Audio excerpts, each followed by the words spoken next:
after this, the questioning of the grave starts. Who questions us in the grave? We have hadiths that talk about Munkar and Nakir. We also have a few hadiths that speak about Mubashar and Bashir. So who are these?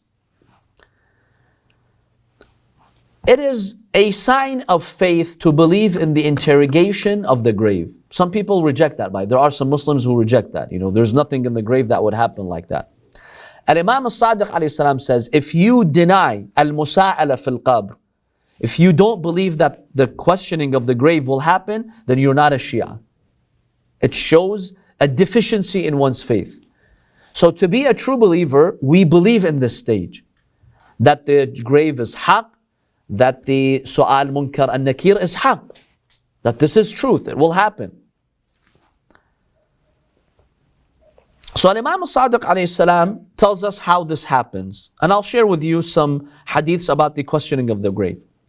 And Imam al-Sadiq says, when a believer dies, 70,000 angels participate in his funeral, taking him to his grave. Then once he's put in the grave, Munkar and Nakir come to him. They make him sit up. Not this physical earthly body, but which body?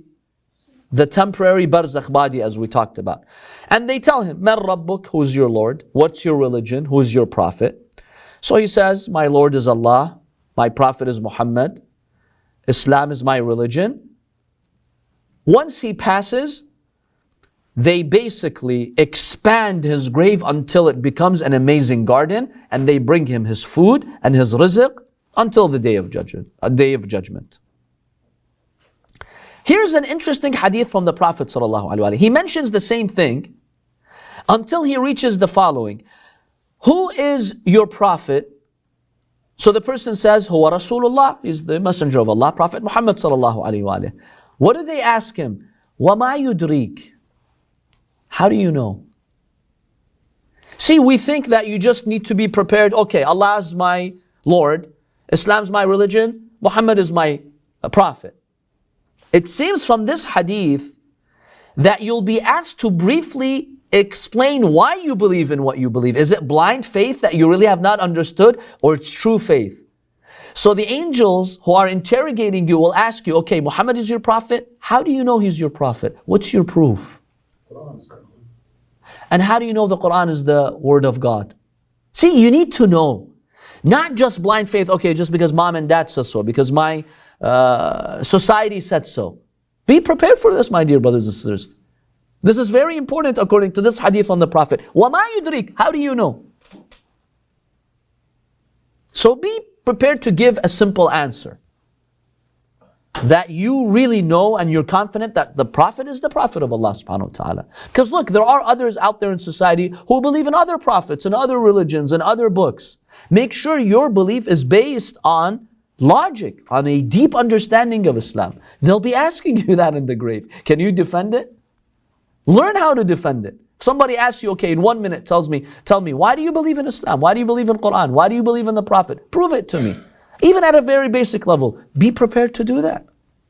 Do you honestly think most Muslims are prepared to do that? Some are, but everyone is? Probably not. So this is something we need to work on before the interrogation of the grave. Isn't the interrogation so hard that people forget to? Initially, yes. Initially, people will be shocked, in awe. They have the stupor, they forget. But we have a verse in the Holy Quran which the Imams have explained that Allah subhanahu wa ta'ala, because of your good deeds in this world, He quickly gives you tranquility. So you're in your full state of mind and you can answer. So initially, yeah, you're trembling, you're quivering and shivering, but then Allah subhanahu wa ta'ala either directly inspires you, or the Prophet and one of the Imams, they come, they visit you, you feel comfortable. So remember, if you're a believer, you did good deeds, Allah will help you. Allah helped you in this life. You don't think He's going to help you 6 feet under? Allah's help will be even more realized and actualized in the grave. So Allah will help the believers. Yes, the disbelievers, it's a different story. So now, for most people, Nakir and Munkar will come in a very frightening figure. بهيئة مهولة أصواتهما كالرعد القاصف. Their voice is like thunder. Imagine that would scare the disbeliever. وأبصارهما كالبرق الخاطف. Their eyes are like lightning. I hope you can sleep tonight. فيسألانه من ربك ومن نبيك وما دينك. And they ask about the Imam as well.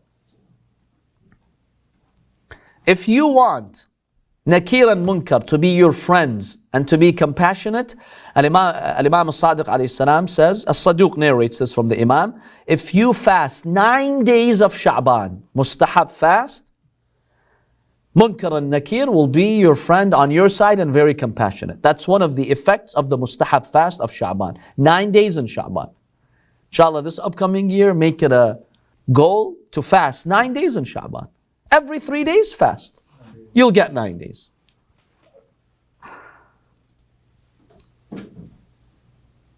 So now, what's the difference between Munkar and Nakir and Mubashar and Bashir?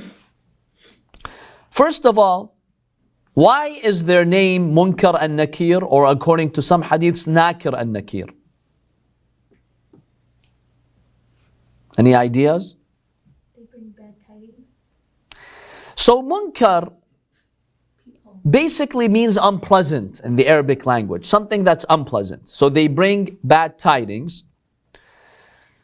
And they are called Munkar and Nakir for another reason, because the kafir, yunkir al-haq. One of the meanings of yunkir means to reject. Because the kafir rejects the truth, they are called Munkar and Nakir. These same two angels, when they come to a believer, they come in a very good form, they give good news. They are called Mubashar and Bashir. So scholars believe it's not their 4 angels. Munkar and Nakir are for the disbelievers, Mubashar and Bashir are 2 different angels for the mu'mineen. It's the same.